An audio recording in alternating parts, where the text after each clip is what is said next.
आज की क्लास का क्वेश्चन नंबर 11 है। एक ट्राइंगल दे रखा है जिसकी भुजाएं दे रखी है 12, 35, 37। 8 रुपया प्रति वर्ग मीटर पर पेंटिंग करने की लागत है, वो आपको फाइंड आउट करनी है। दिल्ली पुलिस कांस्टेबल में पूछा हुआ सवाल है। दिल्ली पुलिस कांस्टेबल में पूछा हुआ सवाल है, तो आपको ये क्वेश्चन बनाना है। एक एक ट्राइंगल जिसकी साइड दे रखी है 12, 35 और 37। 8 रुपया प्रति वर्ग मीटर पर पेंटिंग करने की लागत क्या होगी? तो जो भी लागत होगी, मान के चलो कि अगर वो ट्राइंगल का एरिया आप किसी भी तरह से फाइंड आउट कर लेते हो, और एक एरिया जो आएगा वो क्या आएगा, मीटर स्क्वायर में आएगा। 1 मीटर स्क्वायर की जो खर्चा है, कॉस्ट है, वो 8 रुपया है। तो टोटल कॉस्ट कितनी होगी?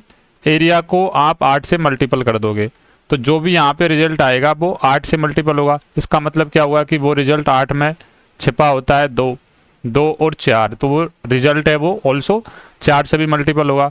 तो इस चीज़ का, इस लॉजिक का यूज करके क्या हम यहाँ से जो ये आंसर आएगा वो हमारा ऑप्शन में होगा कि जो भाई जो भी 12, 35, 37 एक ट्राइंगल है जिसकी साइड है 8 रुपये प्रति वर्ग मीटर पर पेंटिंग करने का अगर कॉस्ट फाइंड आउट करना है, तो जो भी ऑप्शन आएगा वो 8 से कटेगा, मतलब 4 से भी कटने वाला होगा। तो 4 से कटने का रूल क्या है? आखिरी 2 अंक है वो 4 से डिविजिबल होने चाहिए। तो ये ऑप्शन कैंसिल आउट हो रहा है और ये ऑप्शन कैंसिल आउट हो रहा है, तो बाकी बचे हुए अपने पास 2 ऑप्शन। अब इन 2 ऑप्शनों में भी अपन कुछ ना कुछ और ट्रिक या फिर लॉजिक लगा सकते हैं, लेकिन यहाँ पे एग्जैक्ट ही सॉल्व करना पड़ेगा। तो अब आपको अगर अब एग्जैक्ट सॉल्व करना है, तो आप समझ रहे हो कि 12, 35, 37 है वो क्या है? डायरेक्टली एक ट्रिपलेट है, जिसके बारे में हम पिछली क्लास में डिस्कस कर चुके थे। जब आपको ये मालूम है कि 12, 35 एंड 36 एक ट्रिपलेट है, तो ट्रिपलेट में ये वाली जो साइड होती है, ट्रिपलेट की जो बिगेस्ट वैल्यू है वो किसी भी ट्राइंगल का हाइपोटेनस हो जाता है। यानी ये वाली 37 है, इनमें से कोई सी भी वैल्यू आपकी इच्छा अनुसार यहाँ पे पुट कर सकते हो। चाहे आप 12 यहाँ पे रख दो, चाहे 35 यहाँ पे रख दो, क्योंकि अल्टीमेट इन दोनों का प्रोडक्ट होना है, तो उस चीज़ से कोई फर्क नहीं पड़ेगा। अगर आपको इस त्रिभुज का क्षेत्रफल फाइंड आउट करना है, तो इनमें से किसी एक वैल्यू का आप आधा कर दो, तो आपका क्षेत्रफल आएगा 6 इंटू 35 इंटू ये आपका क्षेत्रफल आ जाएगा। और लागत, टोटल जो लागत निकालनी है, तो आपको 8 से यहाँ पे फिर से अगेन मल्टीप्लाई करना पड़ेगा। तो जब आप इसको मल्टीप्लाई करोगे, तो इसको आप इस तरीके से ब्रेक डाउन करो और इसको 6 से मल्टीपल करना है, तो ये लगभग हो रहा है 180 प्लस 30 यानी 210। और 210 में जब आप 8 से गुणा करोगे, तो ये आ जाएगा आपका 1680 रुपया। तो इस क्वेश्चन का जो आंसर है एग्जैक्ट वो 1680 रुपया है। कैसे सॉल्व किया था हमने? हमने कहा था कि एक त्रिभुज है, एक त्रिभुज था, उसकी साइड्स हैं वो 37 है, 35 है और ये 12 है। तो इस त्रिभुज पर यदि किसी को पेंटिंग करनी है, तो 1 मीटर स्क्वायर के पेंटिंग करने का जो खर्चा आ रहा है, वो 1 मीटर स्क्वायर की पेंटिंग का खर्चा 8 रुपया है। तो सबसे पहले आपको टोटल कितने मीटर स्क्वायर है, ये ट्राइंगल कितने मीटर स्क्वायर है वो निकालने का मतलब है उसका एरिया फाइंड आउट करना पड़ेगा। और जो भी इसका एरिया आएगा, उस एरिया को जब आप 8 से मल्टीप्लाई करोगे, मतलब 8 से मल्टीप्लाई करोगे, तो आपका फाइनल आंसर आ जाएगा। तो ये तो था इस क्वेश्चन को करने की अप्रोच। अब इस क्वेश्चन के पीछे बेसिक क्या क्या है वो देखते हैं, मतलब कॉन्सेप्ट क्या है। अगर किसी बंदे को ये क्वेश्चन बनाना है, तो उसको क्या क्या पता होना चाहिए। अगर कोई लड़का ऐसा है, कोई स्टूडेंट ऐसा है जिसको सिर्फ डिजिट के बारे में नॉलेज है, मतलब वो सिर्फ इतना समझ पा रहा है कि 12 मीटर, 35 मीटर, 37 मीटर, 8 रुपया, बाकी इस क्वेश्चन को वो कुछ भी नहीं समझ पा रहा है, तो वो बंदा अगर इस क्वेश्चन को बनाना चाह रहा है, तो उसको क्या क्या नॉलेज होना चाहिए, ये हम देखने जा रहे हैं। तो सबसे पहले तो उसको ये पता होना चाहिए कि जो एरिया होता है ना, एरिया को हम जो एक यूनिट में मेजर करते हैं वो मीटर स्क्वायर में मेजर करते हैं। और जब हम पेरीमीटर की बात करते हैं, तो पेरीमीटर हमारा होता है मीटर में, मीटर या सेंटीमीटर या किलोमीटर में। तो यहाँ पे जब उसने बोला है, आपको एक चीज समझना पड़ेगा, जब उसने बोला है कि 8 रुपया प्रति वर्ग मीटर, तो इसका मतलब क्या है मेरे भाई? 8 रुपया प्रति वर्ग मीटर का मतलब है कि 1 मीटर स्क्वायर का जो खर्चा है वो उसका कितना रुपया है? 8 रुपया। तो यहाँ से 1 मीटर स्क्वायर पड़ के, यहाँ पे लिख रहा है ना 1 मीटर स्क्वायर, ये मीटर स्क्वायर से पढ़ के मेरे को सपने आए हैं कि मेरे को इस सवाल में त्रिभुज का एरिया फाइंड आउट करना है। अगर वहाँ पे लिखा होता 1 मीटर तो मैं फिर क्या करता, मैं फिर वहाँ पे पेरीमीटर निकालने के लिए जाता। लेकिन 1 मीटर स्क्वायर के जो ये संकेत दे रखा है क्वेश्चन ने, इसका मतलब यही है कि जो भी चीज़ निकल के आई है वो मीटर स्क्वायर में निकल के आई है, और मीटर स्क्वायर में अगर निकल के आ रही है मतलब वो एरिया निकल के आ रहा है। अगर यहाँ पे मीटर दे रखा होता किसी क्वेश्चन में तो उसका मतलब है कि जो भी चीज़ निकल के आ रही है वो मीटर में निकल के आ रही है, और मीटर किसी लेंथ का मेजरमेंट होता है, मतलब मेरे को पेरीमीटर फाइंड आउट करना है। एक कॉन्सेप्ट तो ये था। इसके बाद में इस क्वेश्चन को बनाने के लिए उसको ये नॉलेज होना चाहिए कि ट्रिपलेट होता है। ट्रिपलेट के बारे में हमने पिछली क्लास में पढ़ लिया था कि ट्रिपलेट एक पाइथागोरस थ्योरम को सेटिस्फाई करता है। बहुत सारे ट्रिपलेट हमने लिखा भी दिए थे, तो उन्हीं में से एक ट्रिपलेट था 12, 35, 37। जब आपको ये पता है कि 12, 35, 37 एक ट्रिपलेट होता है तो आप इसका सीधा सीधा जो एरिया है वो फाइंड आउट कर सकते हो। अब इसका एरिया फाइंड आउट करने का तरीका क्या है, इन दोनों में से जो 90 डिग्री बनाने वाली साइड है, इन दोनों में से एक भुजा का आधा करो 6 और दूसरी भुजा से इसको मल्टीप्लाई कर दो तो आपका आंसर आ जाएगा 210। यानी कि जो मेरे जो त्रिभुज दे रखा था, जो त्रिभुज दे रखा था उस पे उसका जो एरिया निकल के आ रहा है वो मेरा 210 निकल के आ रहा है, और ये मीटर स्क्वायर में निकल के आ रहा है, और 1 मीटर का कॉस्ट 8 रुपया है, तो 210 मीटर स्क्वायर का कॉस्ट क्या आएगा, इसको मैं 8 से गुणा करूँगा तो मेरा आंसर आएगा 1680 रुपया। ये आपका फाइनल आंसर है। इससे पहले की क्लास में हम ये बता चुके हैं त्रिभुज की भुजा क्या होती है, तो ये सारी चीज़ें अगर आपको नहीं आती तो आप पिछली क्लास को देखिए। अब मूव करते हैं हम अगले क्वेश्चन पर। Question number 12। क्वेश्चन नंबर 12 में डाटा दिया हुआ है कि भुजाएं 28 सेंटीमीटर, 45 सेंटीमीटर और क्षेत्रफल 630 सेंटीमीटर स्क्वायर है। तीसरी भुजा ज्ञात करनी है। यानी एक त्रिभुज दे रखा है, उसकी दो भुजा दे रखी है 28 और 45, उसका एरिया दे रखा है 630 सेंटीमीटर स्क्वायर। आपको फाइंड आउट करनी है उसकी तीसरी साइड क्या होगी। एसएससी सीजीएल 2022 में पूछा हुआ क्वेश्चन है। तो अगर मेरे भाई आपको ये बात पता है कि 28, 45 और 53 ये एक ट्रिपलेट होता है, अगर आपको ये वाली बात याद है तो इस क्वेश्चन को करने में आपको मात्र 3 से 4 सेकंड लगेंगे और आप सीधा सीधा यहाँ पे क्लिक कर दोगे कि इसका आंसर होगा 53। अब अपनी संतुष्टि के लिए आप सेटिस्फाई भी कर सकते हो। यहाँ पे सेटिस्फाई करने के लिए क्या करोगे, ये तो हो जाएगी जो भी त्रिभुज की तीसरी भुजा होगी वो ट्रिपलेट की बिगेस्ट वैल्यू होगी। जो भी ट्रिपलेट है हमारा उसकी बिगेस्ट वैल्यू 53 है, तो दो साइड तो ऑलरेडी दे ही रखी है, तीसरी साइड वो होगी जो ट्रिपलेट की बिगेस्ट वैल्यू होगी। तो यहाँ से आप सेटिस्फाई भी कर सकते हो कि ये दोनों जो वैल्यू दे रखी हैं वो क्या है, 90 डिग्री बनाने वाली वैल्यू है। यानी कि ये वैल्यू कौन कौन सी है, ये 28 है, यहाँ पे 45 है, यहाँ पे 43 है। तो ये 90 डिग्री बनाने वाली वैल्यू है। इसका मतलब क्या हुआ कि ये हाइट है, ये बेस है। तो मेरे को 630 इसका एरिया दे रखा है। जब मेरे को 630 एरिया दे रखा है तो क्या मैं यहाँ से एरिया नहीं निकाल सकता इन दोनों का यूज करके। तो इनमें से एक वैल्यू का आधा कर देता हूँ मैं। तो मान के चलो मैंने 28 का आधा कर दिया 14। 45 से अगर मेरे को मल्टीप्लाई करना है, अगर ये क्वेश्चन सेटिस्फाई कर रही है मतलब मैं सही डायरेक्शन में जा रहा हूँ इस क्वेश्चन को सॉल्व करने के लिए। अब जिसको ट्रिपलेट याद है वो भाई तो सीधा 45, 53 करके अगला क्वेश्चन सॉल्व करने निकल जाएगा। लेकिन अब हो सकता है कि किसी को सेटिस्फाई कराने की जो प्रॉब्लम है तो वो सेटिस्फाई करके भी देखेगा। तो यहाँ से आपको पता चलेगा कि 14 को जब आप इसको ब्रेक डाउन करके चेक कर रहे हो 40 + 5, जब आप 14 से 5 को मल्टीप्लाई कर दे हो तो 14 पंजे होता है 70, कैरी दे देते हो 7। 14 को जब 4 से गुणा करोगे तो 14 × 6 = 84, 14 चौकू 56 और 7 हो जाता है 63।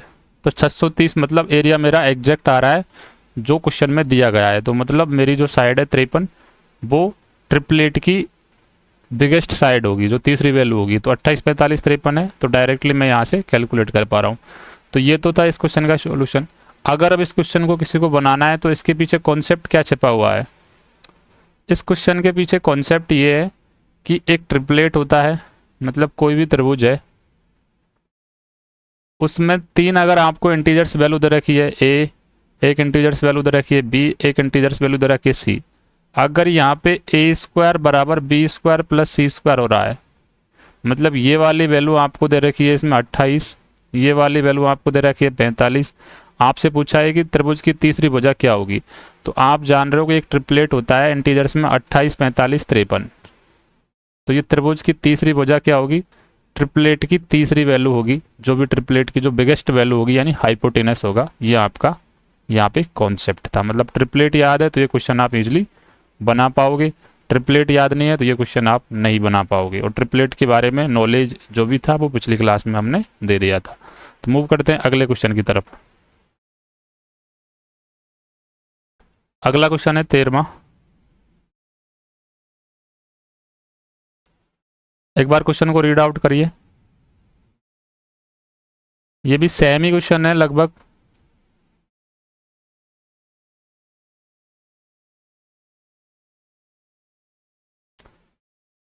आपको पता चलेगा सेम ही क्वेश्चन, सेम क्वेश्चन तो नहीं है लेकिन आप करने का ट्राई करिए एक बार। इसको मैं अरेंज कर देता हूँ जब तक।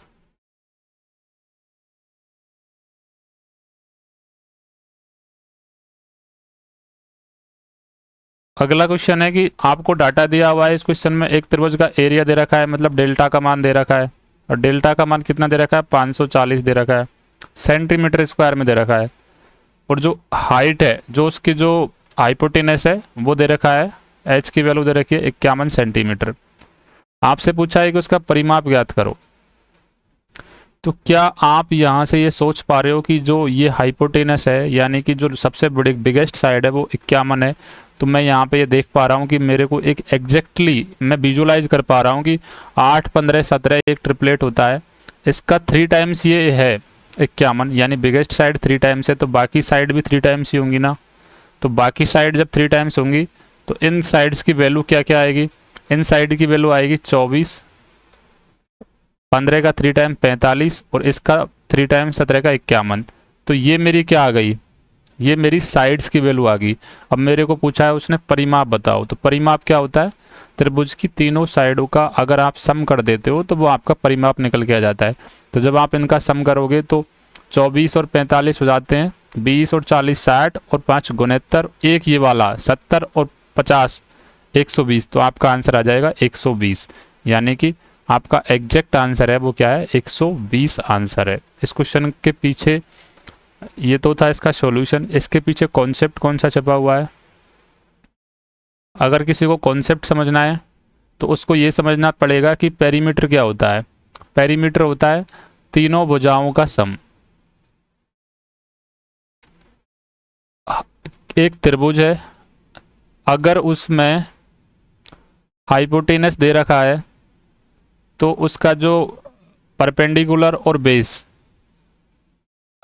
आपको अगर निकालना है, और हाइपोटेनस की वैल्यू उसने 51 दे रखी है, मतलब एक ट्रिपलेट होता है 17 का 3 टाइम्स हो रखा है ये अगर 17 का 3 टाइम्स हो रखा है तो यहाँ पे मैं परपेंडिकुलर और बेस की जगह पे मेरी इच्छा अनुसार चाहे तो मैं 15 ले सकता हूँ, चाहे मैं 8 ले सकता हूँ, क्योंकि इन जो एरिया होता है त्रिभुज का क्षेत्रफल निकालने का वो ये होता है बेस इनटू हाइट।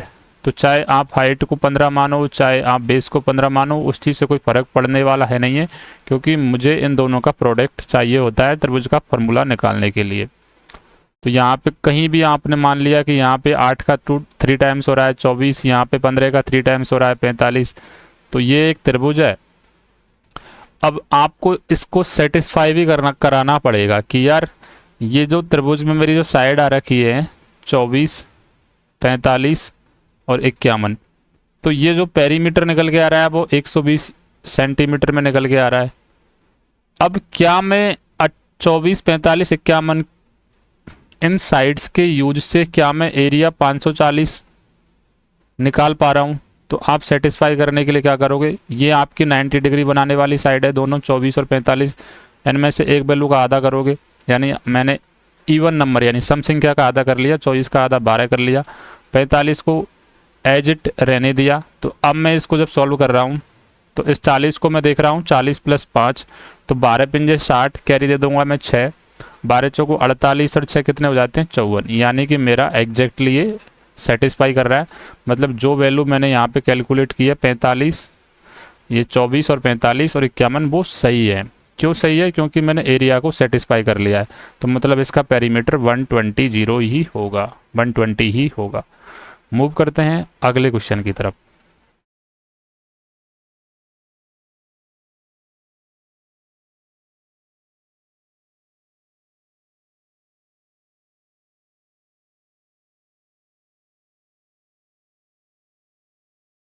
अगला क्वेश्चन है आपका, डाटा दिया हुआ है क्षेत्रफल 540 सेंटीमीटर स्क्वायर है, यानी डेल्टा की वैल्यू दे रखी है 540 सेंटीमीटर स्क्वायर। भुजाओं का अनुपात दे रखा है 8, 15, 17, परिमाप ज्ञात कीजिए। तो वो सेम ही सवाल है, वो तो रिपीट हो रहा है ना। इस बार क्या है 8, 15, 17 रेसो में दे दिया वैल्यू, ये 8 रेसो को मैं हमेशा सर्कल में बंद कर रहा हूँ, 8, 15, 17। जब 8, 15, 17 एक ट्रिपलेट होता है मेरे को पता है, तो ये सबसे बिगेस्ट साइड हो जाएगी। उसमें क्या किया था, ये बिगेस्ट साइड की वैल्यू दे दी थी 51, यहाँ पे हमें साइड का रेशो दिया था। ये भी एसएससी सीजीएल 2022 में पूछा हुआ है। तो अब इसकी जो साइड्स होंगी वो क्या हो जाएंगी 51, 45 और 24, और इन दोनों का जो हम प्रोडक्ट करते हैं, प्रोडक्ट का जब हाफ करते हैं तो वो हमें सीधा सीधा 540 मिलता है। थोड़ी देर पहले ही हमने ये चीज़ देखा था। तो मतलब जब इन तीनों को हम सम अप करते हैं तो 20 और 40 60, 4 और 5 9 और 1 10, 70 और 50 120 अपना आंसर अगेन प्राप्त हो जाता है। तो सेम क्वेश्चन था और ये बार बार रिपीट हुआ था।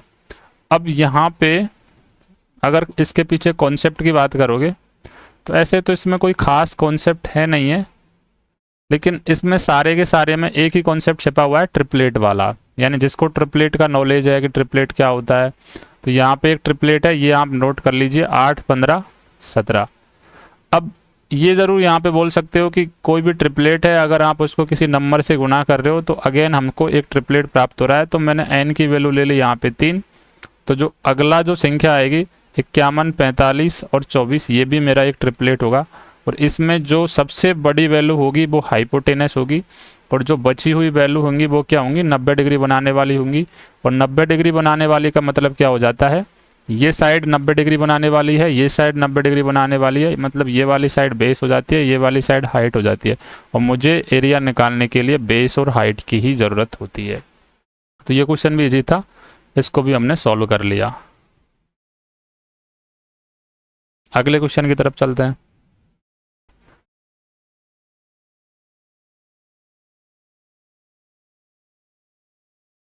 ये कर्सर में कुछ प्रॉब्लम हो गई, ज़्यादा भग रहा है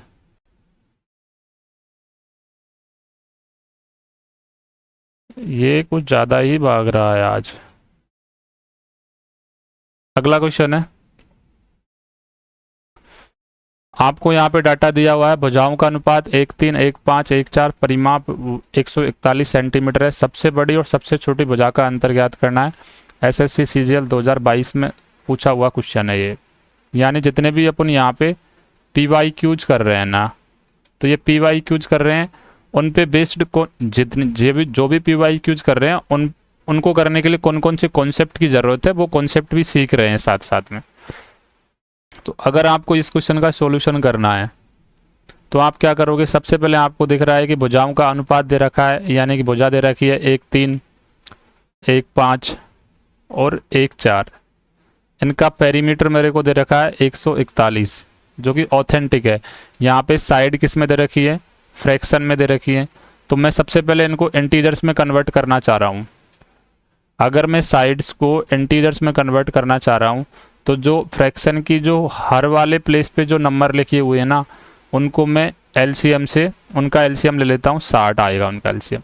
और 1/3 को जब 60 से गुणा करूँगा तो मेरा यहाँ पे आएगा 20। 1/5 को जब मैं 60 से गुणा करूँगा तो यहाँ पे आएगा 12। 1/4 को जब मैं 60 से गुणा करूँगा तो यहाँ पे आएगा मेरा 15। तो ये मेरी इंटीजर्स में क्या आ गई, रेशो में ही है। हालांकि ये वाली वैल्यूज क्या है वो रेशो में ही है, लेकिन ये इंटीजर्स में है वैल्यू आ गई। अब आप बोलोगे, एक बार मैं इस क्वेश्चन को सॉल्व कर लेता हूँ, फिर आप बोलोगे कि ये 60 से गुणा क्यों किया, उसका रीज़न मैं बेसिक वाले कॉन्सेप्ट में दे दूंगा। तो अब मेरे पास में साइड्स का रेशो क्या आ गया, मेरे पास साइड्स का रेशो आ गया 20/12/15। जब मैं इन पेरीमीटर होता क्या है, पेरीमीटर होता है तीनों साइड्स का सम। जब मैं इनको जोड़ूंगा तो 20 और 12 कितने हो जाते हैं, 32, 32 और 5 37 और 10 47, यानी रेशो में मेरा 47 आ रहा है पेरीमीटर, जबकि एक्चुअल में पेरीमीटर दे कितना रखा है, 141। तो आपने एक कॉन्सेप्ट सीखा होगा कि 2D में क्या होता है, जब कैलकुलेशन को इजी करना हो तो पेरीमीटर यहाँ पे रेशो में कितना दे रखा है, 47, पेरीमीटर वास्तव में है कितना, 141, यानी पेरीमीटर कितने टाइम्स हो रहा है, 3 टाइम्स। अगर पेरीमीटर 3 टाइम्स हो रहा है तो उसकी साइड्स है वो कितने टाइम्स होगी, पेरीमीटर 3 टाइम्स है तो साइड भी 3 टाइम्स ही होगी, साइड भी 3 टाइम्स ही होगी। तो जब साइड 3 टाइम्स है तो अब आप देखो इसमें दूसरा जो चीज़ बोली है कि सबसे बड़ी और सबसे छोटी भुजा का अंतर ज्ञात करो। तो यहाँ पे आपको पता चल रहा है कि ये जो 20 है वो सबसे बड़ी भुजा है और ये जो 12 है वो सबसे छोटी भुजा है। तो 20 और 12 का डिफरेंस क्या रहा है, 8, यानी कि 8 का 3 टाइम्स कितना हो रहा है, 24। तो ये मेरा 24 इस क्वेश्चन का आंसर हो जाएगा, एग्जैक्ट 24 क्वेश्चन का आंसर हो जाएगा। एक बार मैं फिर से इसके पीछे जो कॉन्सेप्ट छिपा हुआ है वो आपको बता रहा हूँ। तो इसके पीछे का अगर आप कॉन्सेप्ट की जब बात करोगे तो आपको ये पता होना चाहिए कि मैंने आपको बताया था कि त्रिभुज का क्षेत्रफल क्या होता है, त्रिभुज का क्षेत्रफल होता है बेस इनटू हाइट,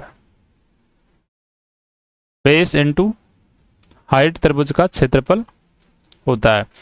यहाँ पे भुजाओं का अनुपात दे रखा है। तो आप एक चीज समझते हो कि जब कभी रेशो की बात करते हैं तो रेशो में किसी भी संख्या से गुणा करो कोई ज़्यादा फर्क नहीं पड़ता उस पर। तो यहाँ पे भुजाओं का रेशो जब मेरे को 1/3 दे रखा है, 1/5 दे रखा है और 1/4 दे रखा है, तो ये क्या किस में दे रखा है, ये वैल्यू किस में है, रेशो में है। तो मैं जानता हूँ कि रेशो में जब कोई वैल्यू होती है उसको मैं, जितनी भी रेशो की वैल्यू होती है उनको मैं अगर एक सेम संख्या से गुणा कर देता हूँ, सेम नंबर से अगर मैं गुणा कर देता हूँ तो रेशो पे कोई फर्क नहीं पड़ता, क्योंकि रेशो का मतलब ही यही है कि कॉमन, मतलब अगर रेशो को मैं किसी सेम संख्या से गुणा कर रहा हूँ तो उस पर कोई फर्क नहीं पड़ता। मान के चलो अगर रेशो यहाँ पे 2 3 है, इन दोनों को मैं एक सेम संख्या 2 से गुणा कर रहा हूँ, तो यहाँ पे वैल्यू क्या आएगी, 4 आएगी, यहाँ पे वैल्यू क्या आएगी, 6 आएगी। तो अल्टीमेटली जब आप इसको सिंप्लीफाई करोगे तो अगेन आपको 2:3 ही तो मिलेगा ना। तो यहाँ पे यही कहना चाह रहा हूँ मैं कि ये रेशो में लिखी हुई वैल्यू है, इनको मैं इंटीजर्स में कन्वर्ट करना चाह रहा हूँ। तो जो आप जो एलसीएम लेते हो ना, यहाँ पे नीचे वाली वैल्यूज का जो इसके डोमिनेटर के प्लेस पे जो लिखे हुए हैं 3 5 4, इनका एलसीएम क्यों लेते हैं, क्योंकि हम इसके पीछे हिडन कंसेप्ट ये है कि रेशो में किसी भी नंबर से गुणा करो तो कोई ज़्यादा फर्क नहीं पड़ेगा। तो हम जनरली क्या करते हैं, इनका एलसीएम लेते हैं, 3 5 4 का एलसीएम आता है 60। तो हमने क्या किया, 1/3, 1/5 और 1/4 को एक सेम नंबर से गुणा कर दिया। सेम नंबर क्या था, एलसीएम था। अगर फ्रैक्शन में लिखी हुई है साइड तो सबसे पहले काम हमको करना पड़ेगा उनको इंटीजर्स में कन्वर्ट करना पड़ेगा। इंटीजर्स में कन्वर्ट करने के लिए जो हर के प्लेस पर जो वैल्यू लिखी हुई है उनका एलसीएम लेना पड़ेगा। एलसीएम लेने के बाद जब आप इसको सॉल्व आउट करोगे तो 1/3 का जब आप 20 से गुणा करोगे तो आपको वैल्यू मिलेगी इंटीजर्स में 20, यहां से वैल्यू मिलेगी 12 और यहां से वैल्यू मिलेगी 15। अब जो वैल्यू आपको पहले फ्रैक्शन में दे रखी थी, अब आपके पास वो वैल्यू आ गई इंटीजर्स में, यानी कि अब आपके पास रेशो आ गया 20, 12 और 15। अब आपको यहां से एक कंसेप्ट समझना होगा कि मैं क्या कर रहा हूं, ये वैल्यू मेरी रेशो में है, तो रेशो में जब इनका मैं समअप करता हूं तो मेरे को मिलता है 47, क्योंकि 12 और 15 कितने हो जाते हैं, 27 और 20 47। तो रेशो में मेरी 47 वैल्यू आ रही है, एक्चुअल में वैल्यू मेरी कितनी है, 141। तो ये कॉन्सेप्ट आपको समझना पड़ेगा कि कोई भी, ये कॉन्सेप्ट ही है कि कोई भी 2D फिगर होता है ना, अगर उसका पेरीमीटर, जैसे यहाँ पे पेरीमीटर क्या था, पेरीमीटर है वो 2 टाइम्स हो रहा है, तो उसका एरिया है वो 4 टाइम्स होता है। तो पेरीमीटर 2 टाइम्स मतलब पेरीमीटर की भी लेंथ होती है, तो साइड भी 2 टाइम्स होगी। तो यहाँ पे आपको पता चल रहा है कि 47 141 का 3 टाइम्स हो रहा है। तो इन दोनों का डिफरेंस, सबसे बड़ी साइड क्या है यहाँ पे 20, सबसे छोटी साइड क्या है यहाँ पे 12, इन दोनों का डिफरेंस क्या होगा 8। तो 8 का 3 टाइम्स हो जाता है 24। Again answer. अगर आपको ये क्वेश्चन एग्जाम में बनाना था, मान के चलो अगर आपको ये क्वेश्चन एग्जाम में बनाना था, तो आप कैसे करते? आपका सोचने का नज़रिया कुछ ऐसे हो सकता था कि सबसे पहले आप ये जो वैल्यूज दी हुई हैं 1/3, 1/5, 1/4, इनको आप इंटीजर्स में कन्वर्ट करते, और इंटीजर्स में कन्वर्ट आप इजीली कर लेते। ये हो जाता 20, ये हो जाता 12, ये हो जाता 15। जब आपको ये वैल्यू इंटीजर्स में कन्वर्ट कर लिया आपने, तो आपको अब ये वाली वैल्यू पढ़नी है, सबसे बड़ी और सबसे छोटी भुजा का अंतर। तो सबसे बड़ी भुजा 20, सबसे छोटी भुजा 8, इन दोनों का अंतर रेशो में कितना आ रहा है 8। अब रेशो में अंतर 8 आ रहा है, यहाँ पे कुछ भी वैल्यू होगी और जो भी रिजल्ट होगा वो क्या होगा, ऑप्शन में होगा। आप समझो ये वाली बात को, कि जब आपने यहाँ पे इन फ्रैक्शन वैल्यूज को इंटीजर्स में कन्वर्ट करके सीधा ये वाली लाइन पढ़ो, सबसे बड़ी और सबसे छोटी भुजा का अंतर आपको 8 आ रहा है रेशो में। तो अब आगे कुछ भी हो वो उससे मेरे को कोई मतलब नहीं है, ऑप्शन मेरे पास दे रखे हैं। तो इसका मतलब क्या होगा कि ऑप्शन 8 से कटने वाला नंबर होगा। तो ऑप्शन 8 से कटने वाला नंबर एक ही नंबर है, ये नहीं है, ये भी नहीं है, ये भी नहीं है। तो आप इसको बिना ये सॉल्व किए, इतनी सारी कैलकुलेशन किए बिना भी इस क्वेश्चन को बना सकते थे। आपको ऐसे सोचना आना चाहिए। ये एग्जाम में किस तरीके से चीज़ों को टैकल करना है, किस तरीके से क्वेश्चन को टैकल करना है, वो अप्रोच है ये वाली। तो अगले क्वेश्चन की तरफ अब हम मूव करते हैं।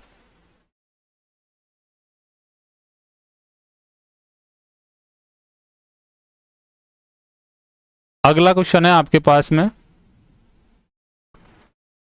आपको डाटा दे रखा है कि 24, 17, 9 सेंटीमीटर क्षेत्रफल ज्ञात करो।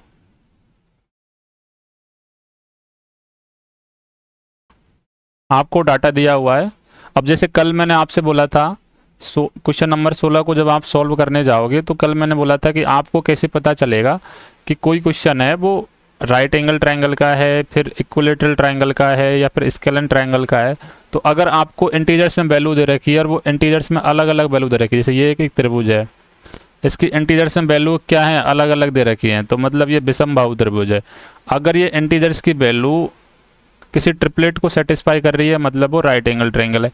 तो अब यहाँ पे देख के आपको पता चल रहा है कि 24 और 17 और 9 ये कहीं किसी भी तरीके से किसी भी ट्रिपलेट को सेटिस्फाई नहीं करती है। तो अब ये क्या हो गया, ये विषम बाहु त्रिभुज हो गया, विषम बाहु त्रिभुज हो गया, विषम बाहु त्रिभुज हो गया। अगर अब विषम बाहु त्रिभुज का एरिया निकालने का फॉर्मूला कल ही मैंने डिस्कस किया था, वो ये होता है अंडर रूट में होता है ये वाली value S, S minus A, S minus B और एस माइनस सी। तो एस क्या है यहाँ पे, जो भुजाएं दे रखी है ए बी सी का सम, यानी 24 और 17, 24 और 17 कितने हो जाते हैं 20 और 10 30 और 11, 30 और 11 41 और 9 50, यानी 24 17 और 9 जोड़ो आप, 17 24 7 4 11, 11 9 20 की 0 कैरी 2, तो 2 और 2 4 50। तो जब तीनों साइड का सम 50 आ रहा है तो पेरीमीटर क्या आ जाएगा 25। पेरीमीटर यहाँ पे 25 आ गया।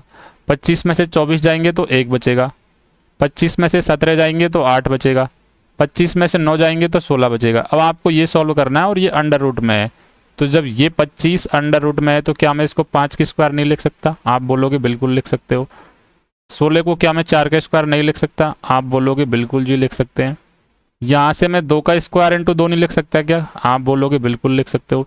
तो जब अंडर रूट में स्क्वायर होता है तो बाहर निकल के क्या सिंगल यूनिट में आता है? आप कहोगे जी बिल्कुल सिंगल यूनिट में आता है। तो 4 भी यहाँ पे सिंगल यूनिट में आएगा, 2 भी यहाँ पे सिंगल यूनिट में आएगा, वो बचेगा क्या यहाँ पे सिर्फ अंडर रूट 2। तो 5 और 4 20 और 2 40। तो इस क्वेश्चन का आंसर क्या होगा 40 रूट 2। कैसे किया ये क्वेश्चन? विषम बाहु त्रिभुज या हीरोन्स फॉर्मूला लगा के ये वाला क्वेश्चन किया। तो इस क्वेश्चन का ऑप्शन ए है 40√2। अब हम बात करते हैं कि इस क्वेश्चन के पीछे कॉन्सेप्ट कौन सा छपा हुआ है। अगर मान के चलो किसी स्टूडेंट को ये क्वेश्चन बनाना है और उस भाई को बिल्कुल नॉलेज नहीं है कि यार विषमबाहु त्रिभुज क्या होता है, तो वो कैसे बनाएगा।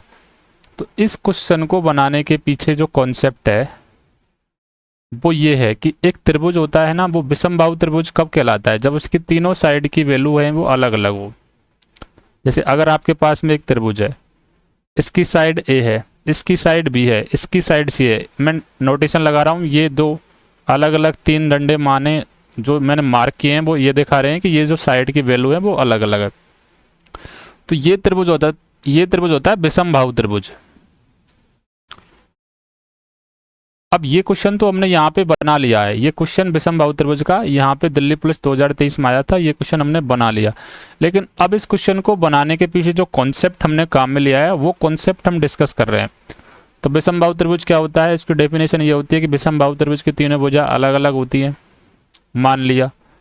तो जब विषमबाहु त्रिभुज की तीनों भुजा अलग अलग होती हैं और इनकी वैल्यू दे रखी है, यानी ए की वैल्यू दे रखी है आपको, बी की भी वैल्यू दे रखी है और सी की भी वैल्यू दे रखी है, तो एक क्वेश्चन तो यहाँ से विषमबाहु का ये बन सकता है कि जब विषमबाहु त्रिभुज की वैल्यू ए बी सी आपको क्वेश्चन में दी हो और वो आपसे एरिया फाइंड आउट करवाना चाह रहा हो, तो आप एरिया का जो फॉर्मूला है वो इस तरीक़ा से लगाएंगे। जो एरिया का फॉर्मूला है S minus A S minus B S minus C, ये एरिया का फॉर्मूला होता है। अब आप इसको याद ऐसे नहीं करोगे कि S minus A S minus B S minus, ना ऐसे याद नहीं करना। आपको इसे याद करने से पहले आपको ये समझना होगा कि यहाँ पे ए बी सी ये क्या है, साइड्स हैं। एस क्या है, एस बेसिकली यहाँ पे पेरीमीटर का आधा है। अब पेरीमीटर को भी आपको ऐसे याद नहीं करना कि पेरीमीटर होता है ए बी सी का सम, ना आपको याद करना है पेरीमीटर जितनी भी साइड होती है किसी फिगर में उसका आधा होता है।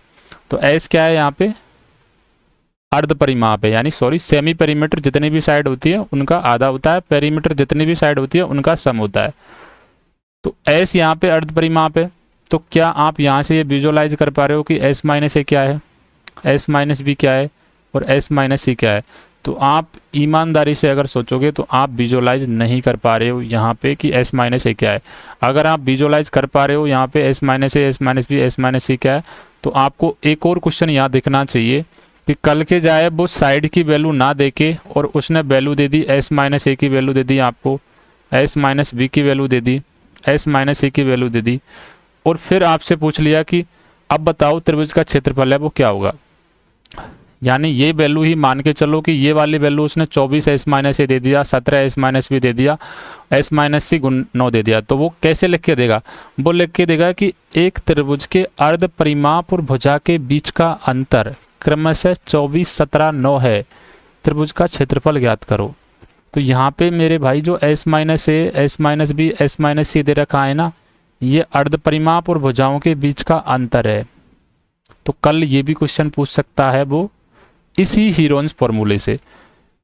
तो यहाँ पे मैं यही समझाना चाह रहा था। तो अब यहाँ पे आप कैसे सोच पा रहे हो कि एस माइनस ए प्लस एस माइनस बी, ये मैं ऑलरेडी बता चुका हूँ फिर भी बता रहा हूँ। तो अब आप जब इनको सम अप करोगे तो ये क्या निकल के आएगा, 3s माइनस ए प्लस बी प्लस सी। तो ए प्लस बी प्लस सी यहाँ से देखो क्या बन के निकल रहा है, 2s नहीं निकल रहा, ए प्लस बी प्लस सी 2s नहीं निकल रहा, तो 3s माइनस 2s बराबर s। यानी कि जो अर्ध परिमाप और भुजाओं के बीच के अंतर का जो सम है वो त्रिभुज के अर्ध परिमाप के बराबर होता है। ये वाली पॉइंट आपको यहाँ पे याद रखना है, यही मैं समझाना चाह रहा था आपको। इस क्वेश्चन को कराने के पीछे जो कॉन्सेप्ट था वो यही समझाना चाह रहा था कि त्रिभुज जो विषमबाहु त्रिभुज है उसके अर्ध परिमाप और भुजाओं के बीच के अंतर का जो सम होता है वो त्रिभुज के अर्ध परिमाप के बराबर होता है। तो अगर आप ये चीज़ समझ गए तो हम अगले क्वेश्चन की तरफ चलते हैं।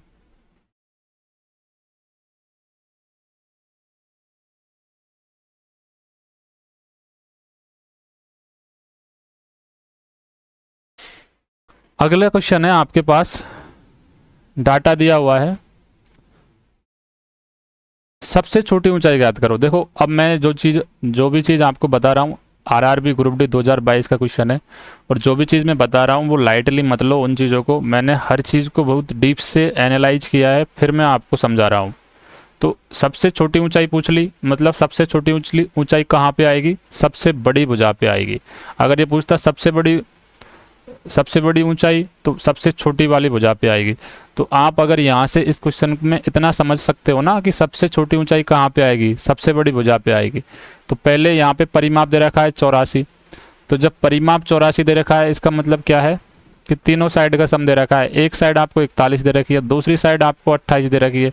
तो 40 और 20 60 और 8 रेख मिलके बन गए 9, यानी 69। 84 में से जब मैं 70 घटाता हूँ तो बचते हैं 14, एक और बढ़ा दूंगा तो बच जाएंगे 15, यानी तीसरी साइड आ जाएगी मेरी 15। 84 में से मैं 70 मान के घटा रहा हूँ तो 14 बचेंगे, और एक और बढ़ाना है मेरे को तो 15 हो गए, तो तीसरी साइड आ गई 15। तो अब उसने पूछा है कि सबसे छोटी ऊंचाई ज्ञात करो। तो सबसे छोटी ऊंचाई आएगी सबसे बड़ी भुजा पे, तो ये त्रिभुज की साइड आ गई। तो ये जब ये त्रिभुज की साइड आ गई तो मतलब साइड आ गई तो ऊंचाई कहाँ पे होगी, त्रिभुज का एरिया क्या होता है, साइड इनटू उस साइड पे हाइट बराबर 2 डेल्टा। तो क्या आप यहां से विजुअलाइज कर पा रहे हो कि जो भी ऑप्शन होगा वो 41 का मल्टीपल होगा। अगर वो ऑप्शन 41 का मल्टीपल है तो आप यहाँ पे सीधा सीधा 41 का मल्टीपल अप्रॉक्स में कैलकुलेट कर सकते हो, लेकिन चाहो तो आप ऐसे कर लो, अगर नहीं भी करना तो भी कोई बात नहीं है, आप पूरा डिटेल में सॉल्व कर लो। तीसरी साइड जब आपके पास 15 आ गई तो अब मेरे को चाहिए त्रिभुज का एरिया। अब एरिया चाहिए तो मेरे पास साइड्स की वैल्यू है 41, 28 और 15। तो अब मैं सपने लेने जा रहा हूँ, और सपने लेने जब मैं गया तो मेरे को पता चला कि ये कहीं पे भी ट्रिपलेट नहीं है। जब ये ट्रिपलेट नहीं है तो मेरे को बिना दिमाग लगाए यहाँ पे हीरोन्स फार्मूला अप्लाई करना पड़ेगा। जब आपने यहाँ पे हीरोन्स फार्मूला लगाया तो आपको पता चला कि ये जो अर्ध परिमाप है वो क्या निकल के आएगा, यहाँ से एस की वैल्यू निकल के आएगी 42, क्योंकि पेरीमीटर अगर 84 है तो पेरीमीटर का आधा होता है अर्ध परिमाप। तो फॉर्मूला क्या होता है, एस यानी 42 गुणा एस माइनस ए, 42 में से 41 गया तो 1 n2 एस माइनस बी, 42 में से 28 गया तो बचेंगे 14, क्योंकि 28 और 14 होते हैं 42। एस माइनस सी, 42 में से 15 जाएंगे तो बचेंगे 27, और ये सब वाली ये सारी की सारी वैल्यू किस में है, अंडर रूट में है। तो क्या आप यहाँ से इसको ब्रेक डाउन कर पा रहे हो 7 इंटू 6 में, क्या आप यहाँ पे इसको ब्रेक डाउन कर पा रहे हो 7 इंटू 2 में, और क्या आप यहाँ पे इसको ब्रेक डाउन कर पा रहे हो 9 इंटू 3 में। तो दो साथ जब बन रहे हैं अंदर अंडर रूट के अंदर तो एक साथ ऑटोमेटिकली बाहर आ जाता है। यहाँ पे 9 का 3 बाहर आ जाएगा, यहाँ पे 3 और 2 मिलके 6 बन रहे हैं, तो 2 6 अंदर है तो 1 6 बाहर आ जाएगा। तो यहाँ पे 7 या 21, और 21 इंटू जब आप 6 करोगे तो आपको मिलेगा 126। 126 आपके डेल्टा का मान आ गया, तो 2 डेल्टा का मान क्या आ जाएगा, 252। यानी 252 में जब आप 41 का भाग दोगे तो आपको पता चलेगा कि 252 में जब मैं 41 का भाग दे रहा हूँ तो लगभग कितनी बार जाएगा, 6 बार जाएगा। एग्जैक्ट ही दे लो, चलो कोई दिक्कत नहीं है। जब आप 6 से करोगे तो यह आएगा 6 और 24, तो आपको बचेगा कितना, यहाँ पे बचेगा 6। आपने डेसिमल लगा दिया, डेसिमल की वजह से यहाँ पे 0 आएगी, 41 बन जा 41, तो बचेंगे कितने यहाँ पे 19, तो 6.1। तो ये दो ऑप्शन 6.1 आ रहा है, तो मतलब 7 वाले ऑप्शन तो वैसे ही कैंसिल आउट हो गए। अब यहाँ पे आप देख पा रहे हो कि 19 है, तो अगर मैं दोबारा 2 लेता हूँ तो यहाँ पे पॉइंट की वजह से 0 आएगी, यानी 190। तो अगर मैं 2 ले रहा हूँ तो 41 दूना होते हैं 82, तो बहुत ज़्यादा वैल्यू बचेगी, उसमें अगेन से जो रिमाइंडर आएगा उसमें 41 का भाग जाएगा। तो लगभग मैंने यहाँ पे कितनी बार ले लिया, 6.15 बार। तो ये लगभग आ रहा है कितनी बार, 5 और 5 चौकड़े 20, तो मतलब लगभग 6.15 वैल्यू आएगी इसकी।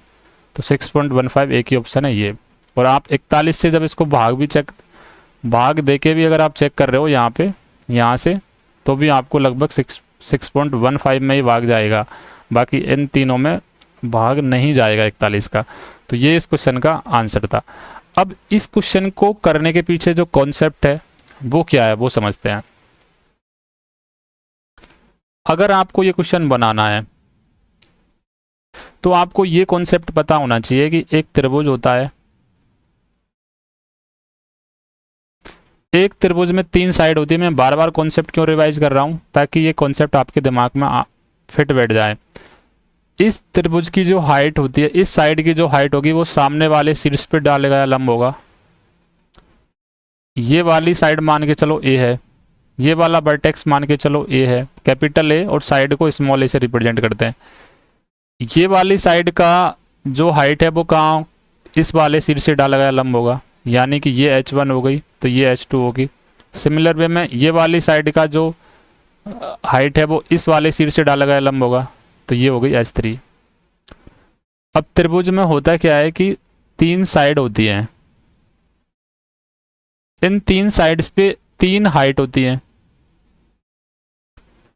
अब ये डिपेंड करता है कि अगर आपने ये फॉर्मूला पढ़ा है कि त्रिभुज का क्षेत्रफल होता है बेस इनटू हाइट बराबर 2 डेल्टा, तो 2 तो कांस्टेंट वैल्यू है, तो यहां से आप ये रिलेट कर पा रहे हो कि बेस इनटू हाइट बराबर, जब ये कांस्टेंट वैल्यू है तो इसको मैं ऐसे नहीं लिख सकता क्या, हाइट डायरेक्टली रेसिप्रोकल होती है 1 बेस के।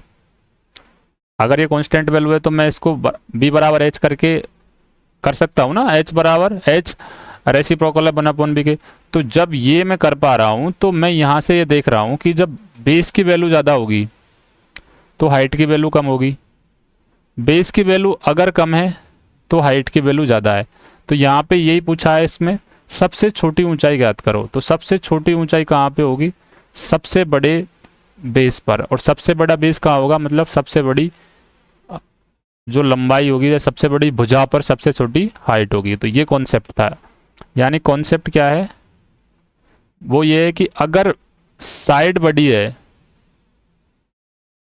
तो हाइट क्या होगी, छोटी होगी, अगर साइड छोटी है तो हाइट क्या होगी, बड़ी होगी, और वो यहाँ से आप विजुअलाइज कर पा रहे हो। तो ये चीज़ आपको याद रखनी है। अगर आपको ये पता ही नहीं है कि सबसे छोटी ऊंचाई कहाँ होगी, सबसे बड़ी भुजा पर, तो आप इस क्वेश्चन को नहीं बना पाओगे। ये ट्रुथ है, कड़वा सच है, और ये आपको एक्सेप्ट करना पड़ेगा। तो अब हम अगले क्वेश्चन की तरफ मूव करते हैं।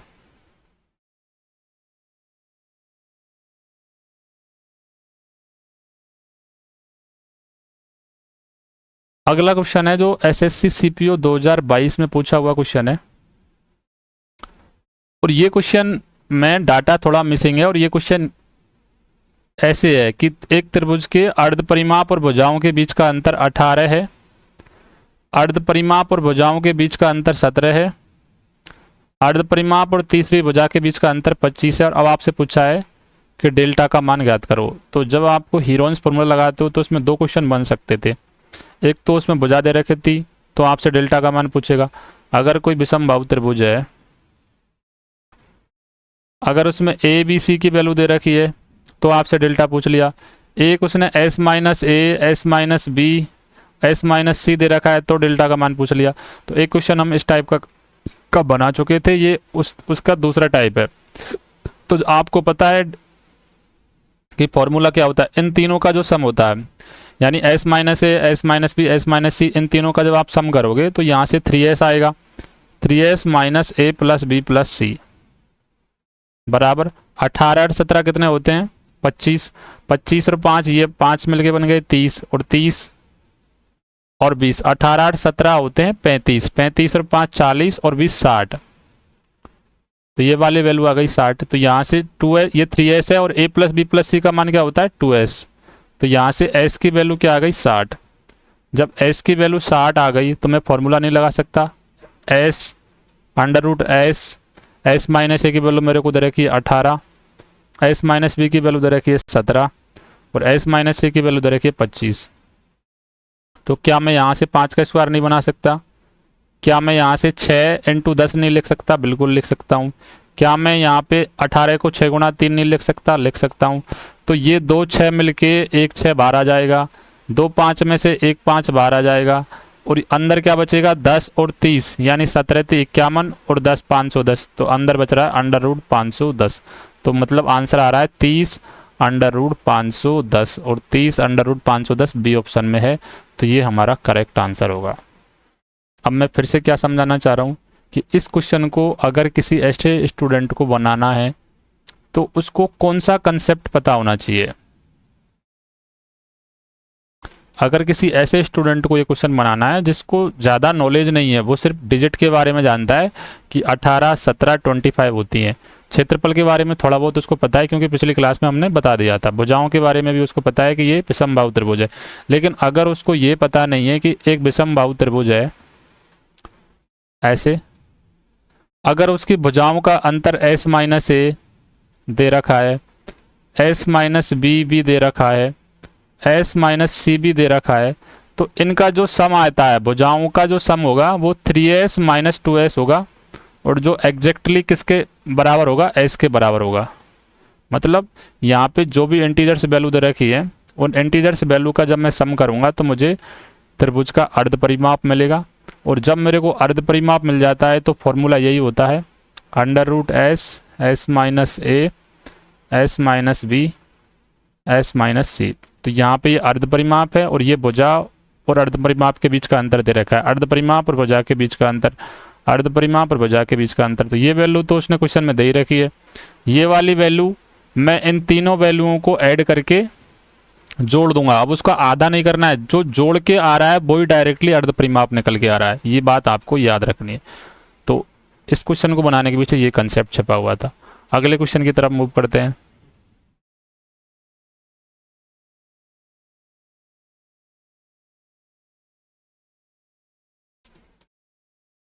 अगला क्वेश्चन है, एक भुजा 7, परिमाप 18, क्षेत्रफल अंडर रूट 108, अन्य भुजाएं ज्ञात करो।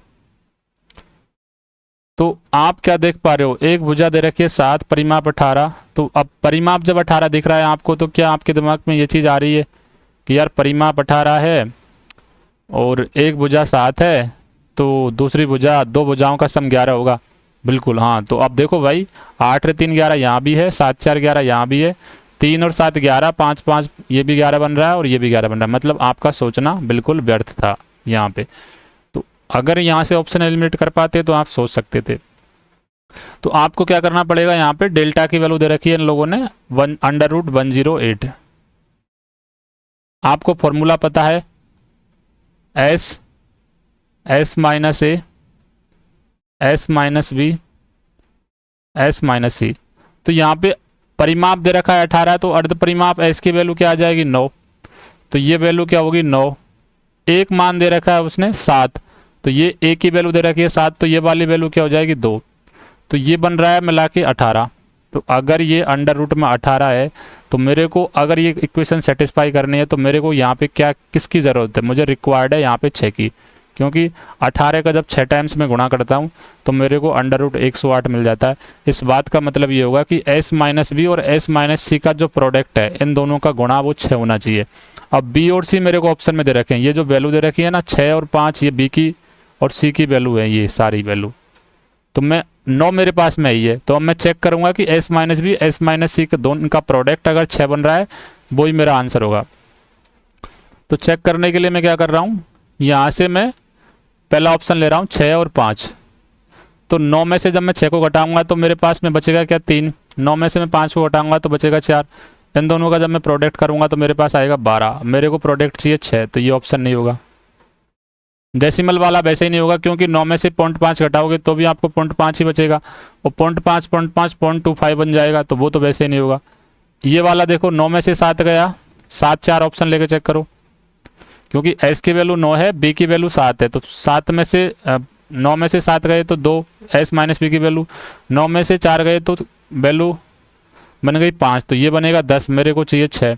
अब तीसरा ऑप्शन डी लास्ट वाला ऑप्शन उठा के चेक करो, 9 को उठाओ 3 और 8 से, तो 9 में से 3 गए तो 6, 9 में से 8 गए तो 1, तो मतलब मेरे को रिक्वायर्ड था 6 ही प्रोडक्ट इन दोनों का और 6 ही आ रहा है, तो मतलब तीसरा ऑप्शन इस क्वेश्चन का आंसर हो जाएगा। अब मैं आपको समझा रहा हूँ इसलिए मुझे टाइम लग रहा है क्वेश्चन बनाने में, नहीं तो इस क्वेश्चन को आप इजीली बना पाते। तो अब इस क्वेश्चन को करने के लिए कौन सा कंसेप्ट है जो आपको ज़रूरत पड़ेगी, तो कंसेप्ट सिर्फ इतना ही है कि ये डेल्टा था, विषमबाहु त्रिभुज का एरिया होता है s minus A, s minus B, S minus C. तो उसने ये वाली वैल्यू आपको दे रखी थी, पेरीमीटर दे रखा था, तो उसका आधा करके हमने ये वाली वैल्यू भी कैलकुलेट कर ली। ये वाली वैल्यू उसने ऑप्शन में दे रखी है कि एस माइनस बी और एस माइनस सी, बी और सी की वैल्यू उसने ऑप्शन में दे रखी है, बी एंड सी उसने ऑप्शन में दे रखे हैं। तो एस मेरे को पता है, तो मैं यहाँ से ये चेक कर पा रहा हूँ ना, इनका भी ये एरिया भी उसने दे रखा है, तो मैं ये यहाँ तक की वैल्यू नंबर्स में निकाल रहा हूँ, और ये निकालने के लिए मैं इसको गुणा कर रहा हूँ ऐसे, और इस प्रोडक्ट से मैं सेटिस्फाई कर रहा हूँ। तो अगर बी और सी की वैल्यू दे रखी है, तो मैं यहाँ पे ये समझना ज़रूरी है कि एरिया को मैं सेटिस्फाई कर रहा हूँ बस, और कुछ नहीं है। तो मूव करते हैं अगले कंसेप्ट की तरफ, अगले क्वेश्चन की तरफ।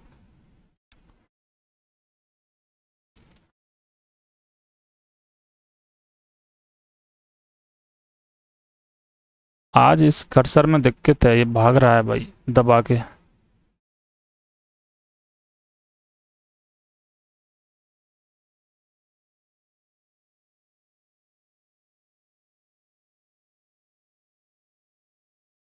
यहाँ पे डाटा दिया हुआ है भी क्वेश्चन नंबर 20, भुजाओं का अनुपात 3:5:6, क्षेत्रफल 8√14 सेंटीमीटर स्क्वायर है, कुल भुजाओं का जोड़, मतलब उसने पेरीमीटर आपसे पूछ लिया है। तो क्या आप देख पा रहे हो कि यहाँ पे भुजाओं का अनुपात दे रखा है 3, 5 और 6। जब भुजाओं का अनुपात 3, 5, 6 दे रखा है, मतलब 3 और 5 कितने हो रहे, 8, 8 और 6 14। तो यानी भुजाओं का जो योग है वो 14 का मल्टीपल होगा। ऑप्शन में जो भी वैल्यू होगी ये ऑप्शन होगा अपना, ऑप्शन 14 से कटने वाला होना चाहिए। तो ऑप्शन 14 से कटने वाला ये भी नहीं है, ये भी नहीं, 7 से तो कटने वाले 2 ऑप्शन है, लेकिन मैं 14 से चेक कर रहा हूँ, तो ये भी नहीं है। तो ये है एक ऑप्शन 28। तो ये तो हो गया अपना फर्स्ट तरीका क्वेश्चन को सॉल्व करने का। लेकिन मेरे को एग्जैक्ट सॉल्यूशन चाहिए, इसका करना कैसे है। तो जब भुजाओं का अनुपात दे रखा है उसने 3 है, 5 है और 6 है, तो यहाँ पे इन तीनों का जब पेरीमीटर निकालने के लिए मैं क्या करूँगा, इन तीनों को ऐड कर दूंगा। तो पेरीमीटर मेरा कितना आ जाएगा,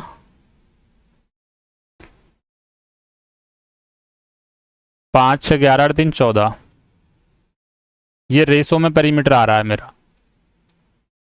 पेरीमीटर को भी मैं किसी संख्या से गुणा करूंगा, तब मेरा एग्जैक्ट आंसर आएगा, जो भी आएगा वो। अब ये किसी ट्रिपलेट है नहीं है, तो ये मेरे को वैल्यू दे रखी है एक विषमबाहु त्रिभुज की वैल्यू, ये ए है, ये बी है और ये सी है, और मैं रेशो में ही कैलकुलेशन कर रहा हूँ। तो मेरे को पता चल रहा है कि पेरीमीटर कितना है। जब पेरीमीटर 14 है तो सेमी पेरीमीटर क्या हो जाएगा, इसका आधा 7। पेरीमीटर 14 है तो सेमी पेरीमीटर 7 हो जाएगा रेशो में। तो अब मैं रेशो में ही कैलकुलेशन कर रहा हूँ कि यानी 7 into 7 minus 3 4 into 7 minus 5 2, 7 minus 6 1, और इसका अंडर रूट है ये। तो मेरे को क्या दिख रहा है, यहाँ से मैं 2 का स्क्वायर बना लूँगा, तो 2 का स्क्वायर में से 2 बाहर आ जाएगा, 2 का स्क्वायर से ये 4 खत्म, 2 बाहर आ जाएगा और अंडर रूट 14 अंदर बच जाएगा। तो ये एरिया आ रहा है रेशो में, जबकि एरिया मुझे एग्जैक्ट में कितना दे रखा है, 8√14 दे रखा है। मतलब एरिया कितने टाइम्स हो रखा है, एरिया 4 टाइम्स हो रखा है। जब एरिया 4 टाइम्स हो रखा है तो साइड कितने टाइम्स होगी, साइड होगी 2 टाइम्स। तो मतलब आंसर होगा आपका 28। मतलब एरिया 4 टाइम्स हो रखा है तो साइड 2 टाइम्स होगी। साइड आपकी रेशो में निकल के आ रही है 14, उसका 2 टाइम्स करोगे तो 28 आपका आंसर आ जाएगा। अब इस क्वेश्चन को बनाने के लिए कौन सा कंसेप्ट है जो आपको आना चाहिए। अगर आपको ये क्वेश्चन बनाना है तो आपको ये कंसेप्ट आना चाहिए, कोई भी 2D फिगर है, कोई भी 2D फिगर है, अगर कोई भी 2D फिगर है उसकी साइड ये मान के चलो 3 है, ये मान के चलो 4 है, कोई भी 2D फिगर है, तो उसकी अगर प्रत्येक साइड को अगर आप n टाइम्स कर रहे हो तो पेरीमीटर उसका कितने टाइम्स हो जाएगा, n टाइम्स हो जाएगा। एरिया उसका कितने टाइम्स हो जाएगा, n² टाइम्स हो जाएगा। अब इसका अपोजिट भी नहीं देख सकते क्या, कि एरिया जब n² टाइम्स है तो पेरीमीटर क्या होगा, √n टाइम होगा। तो यहाँ पे एरिया क्या था, 4 टाइम्स था, तो पेरीमीटर इसके 4 मतलब 2 टाइम्स हो जाता है। तो ये कॉन्सेप्ट आपको याद होना चाहिए कि कोई भी 2D फिगर है, ये मैं बता चुका हूँ पहले भी, कोई भी 2D फिगर है तो उसका साइड अगर n टाइम्स है, n टाइम्स है यानी n से गुणा हो रही है, तो उसका पेरीमीटर भी n टाइम्स होगा, उसका एरिया n स्क्वायर टाइम्स होगा। अगर ये आपको ये कंसेप्ट पता है तभी आप इस क्वेश्चन को बना पाओगे, अदरवाइज आप नहीं बना पाओगे। आप चाहो तो ये वाली चीज़ आप प्रूव भी कर सकते हो, घर पे बैठ के चेक करना। एक त्रिभुज लेना ऐसे, इसकी तीनों भुजा कोई भी मान रख लेना जो एग्जैक्ट मानो, और इसकी हाइट भी निकाल लेना ऐसे। तो इसकी प्रत्येक साइड को आप मान के चलो कि अगर मैं आपको अगर ये बताना ही चाहूँ तो हाइट मान के ले लो 3 ले ली, और ये ले ली 5। तो इसकी प्रत्येक साइड को मैं अगर 2 टाइम्स कर रहा हूँ तो मतलब हाइट को बना दिया मैंने 6, बेस को बना दिया मैंने 10, तो इसका एरिया क्या आएगा, इनमें से एक वैल्यू का आधा करूँगा तो यानी 30 आएगा इसका एरिया। इसका एरिया क्या आ रहा है, 30 आ रहा है। तो इसका एरिया इधर कितना आ रहा है, तो वो अगर आपने एग्जैक्ट वैल्यू नहीं ली है यहाँ पे, इस वजह से ये नहीं शो हो रहा। एग्जैक्ट वैल्यू लेके तो आपको ये सेटिस्फाई भी कर जाएगा। तो अगले क्वेश्चन की तरफ मूव करते हैं। तो आज की क्लास में बस इतने ही क्वेश्चन रखते हैं, इससे अगली क्लास में फिर हम अगले क्वेश्चन की तरफ मूव करेंगे। और इससे जो अगली क्लास होगी उस क्लास में आज की जो क्लास हुई है उसमें कौन कौन से कंसेप्ट हैं जो हमने सीखे हैं उनको पहले हम रिवाइज करेंगे, फिर वापस से इन्हीं क्वेश्चनों को